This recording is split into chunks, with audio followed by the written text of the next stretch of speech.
सत्ता की खिलाफत सिर्फ सत्ता पाने के लिए करें, अपने कार्यकाल को भूल जाएं, तो ये चलेगा नहीं। कुछ दिन पहले प्रधानमंत्री मोदी ने सोने को लेकर के वही बात कही थी और हमने विस्तार से उसको बताया था, समझाया था।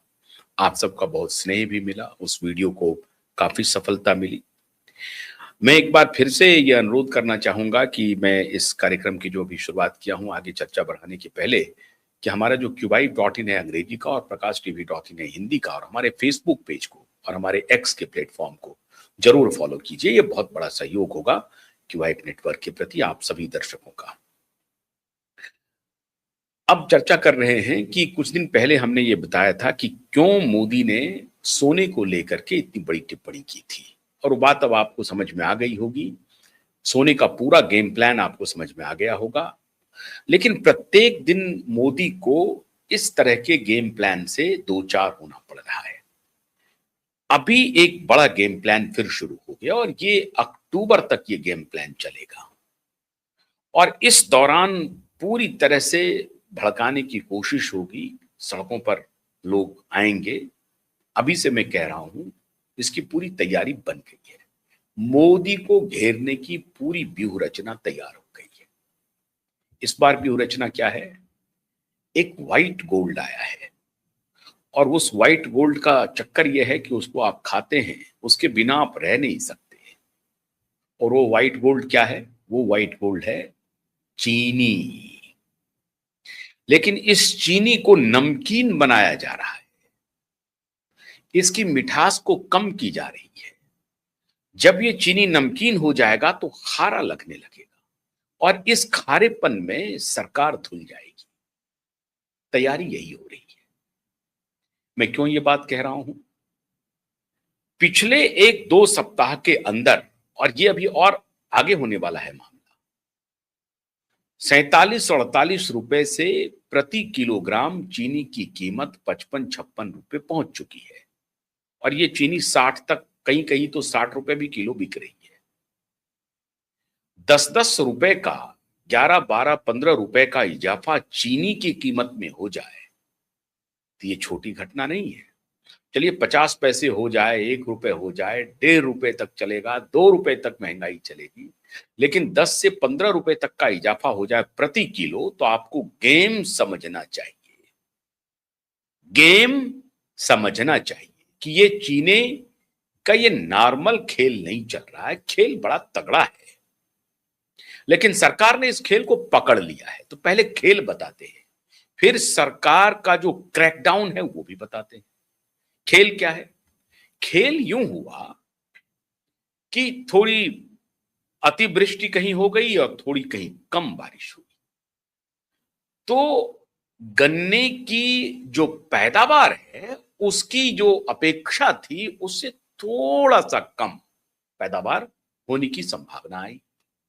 जैसे ही ये जानकारी मिली कि गन्ने की पैदावार पे कुछ प्रभाव पड़ सकता है, एक, और दूसरी बात, 2022, 23, 24, 25 में भी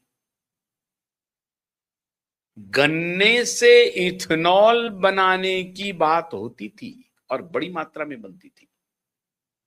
जो टोटल गन्ना प्रोड्यूस है उसका तकरीबन 10% आजकल इथेनॉल के प्रोडक्शन में यूज हो रहा है। मतलब जो शुगर केन है, जो गन्ना है, उससे जो जूस निकल रहा है, उस जूस से इथेनॉल बनाने में डायरेक्ट प्रयोग भी हो रहा है।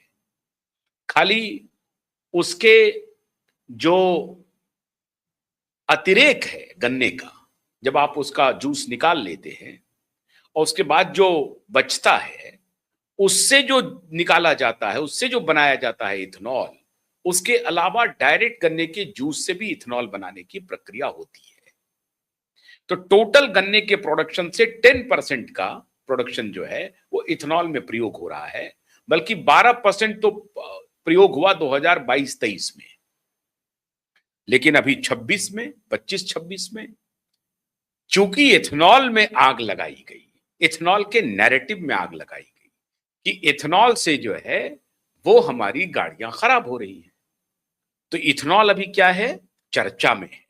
चर्चा के केंद्र में है और उससे एक वर्ग नाराज है कि जिनको पुरानी गाड़ियां हैं, 2023 के पहले की गाड़ियां हैं, उनकी गाड़ियों पर असर हो रहा है। इसमें कोई शक नहीं है, कोई शक नहीं है।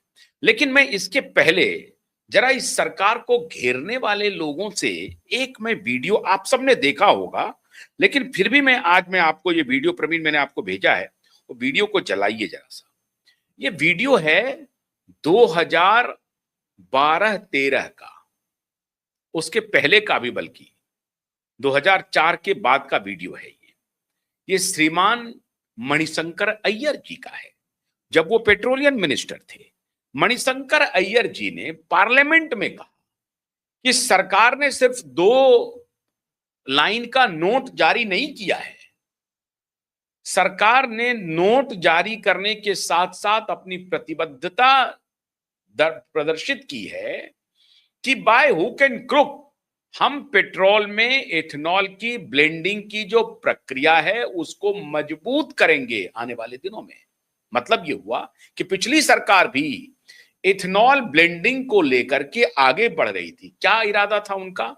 ऐसा तो था नहीं कि किसानों को सिर्फ फायदा पहुंचाना उनका इरादा था। इरादा क्या था? इरादा ये था कि पेट्रोलियम पर जो हमारी डिपेंडेंसी है उसमें कमी आए। हम पेट्रोल आयात करते हैं, आप सबको पता है, बताने की जरूरत नहीं है। आयात करते हैं और उस पर हमारी डिपेंडेंसी है। 14 लाख 15 लाख करोड़ रुपए सालाना हम खर्च कर रहे हैं पेट्रोल के आयात पर, डीजल के आयात पर। उस पर हमारी डिपेंडेंसी कम होगी, इसलिए हम ऑल्टरनेट एनर्जी जो पेट्रोलियम के साथ ब्लेंड करके हम चला सकते हैं, वो इथेनॉल है। तो इथेनॉल के बारे में मोदी की कोई भूमिका नहीं है, एथेनॉल के बारे में मनमोहन सरकार की बड़ी भूमिका है, लेकिन उस पर कुछ नहीं बोला जा रहा है। गाड़ियां खराब हो रही हैं तो इसकी जिम्मेदारी तो मनमोहन सरकार को लेनी चाहिए, क्योंकि इंट्रोड्यूस इन्होंने किया, नई सरकार ने उसको और आगे बढ़ाया। अब नई सरकार में जो एक मंत्री हैं, उनके पुत्र जो हैं इस तरह के व्यवसाय करते हैं, एथेनॉल बनाने का काम करते हैं, तो उनकी कंपनी को लाभ भी हो रहा है, तो वहां से इसको थोड़ा सा फ्लिप दे दो और कह दो कि मोदी सरकार तो अखंड भ्रष्टाचार में डूबी हुई है, उनके जो कैबिनेट मिनिस्टर हैं उनके पुत्र व्यापार कर रहे हैं। ये फ्लिप दिया गया। लेकिन इस पूरे प्रकरण में मनमोहन सिंह सरकार ने इथेनॉल ब्लेंडिंग के काम की शुरुआत की थी, इस सच को छिपाया गया। तो सच ये है कि मनमोहन सरकार, सुन लीजिए जरा सा, वो वीडियो रेडी है, सुनिए। मैं सदन को आश्वासन दे सकता हूं कि हमारी सरकार बस 2 पंक्तियां लिखकर बैठेगी नहीं, काम करेगी। We are a government that works. और हमने आश्वस्त कर दिया है कि एथेनॉल का ब्लेंडिंग होगा पेट्रोल के साथ, और यदि एथेनॉल की उपलब्धि ज्यादा बढ़ती हो तो तब इसको हम बढ़ाएंगे। मैं माननीय सदस्य से यह कहना चाहता हूं कि उनको नहीं भूलना चाहिए कि ethanol is a residual product and we in the oil sector are the residual consumer. समझ गए? रेजिडुअल प्रोडक्ट क्या हुआ? सहयोगी प्रोडक्ट है। एंड हम लोग क्या है,